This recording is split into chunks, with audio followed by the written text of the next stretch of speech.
Skyrock pour les militaires. Voici l'info midi de ce vendredi 5 décembre et on commence avec une frégate de la Marine nationale au Koweït, un accord de défense franco-koweïtien qui existe depuis 1992. Ainsi, les marines koweïtiennes et françaises entretiennent une excellente coopération.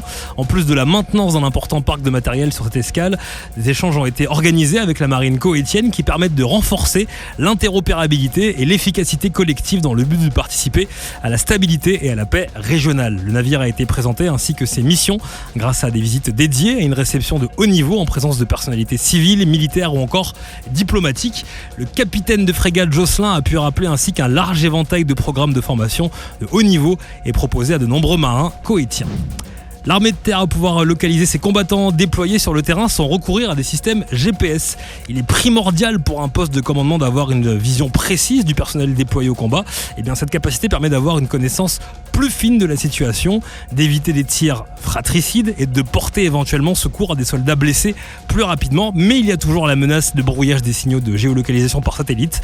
Ainsi, la société Sysnav a mis au point le tachymètre magnéto-inertiel qui est un appareil portatif fixé à la cheville et adapté aux conditions d'opération.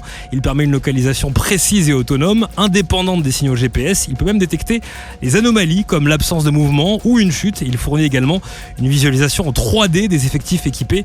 Il permet la remontée de l'information en temps réel au commandement. Un prix a été remis au Forum Innovation Défense à la société pour cette solution appelée Lockindor.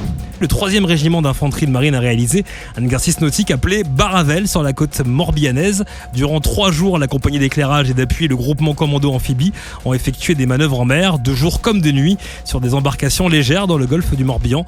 Les marsouins ont pu débarquer sur différentes zones de mise à terre. Exercice interarmé, le régiment a bénéficié de l'appui d'hélicoptères de combat provenant du 3e régiment d'hélicoptères de combat, d'une section de combat fluvial et du 6e régiment du génie, ainsi que d'une équipe du 11e régiment d'artillerie de marine.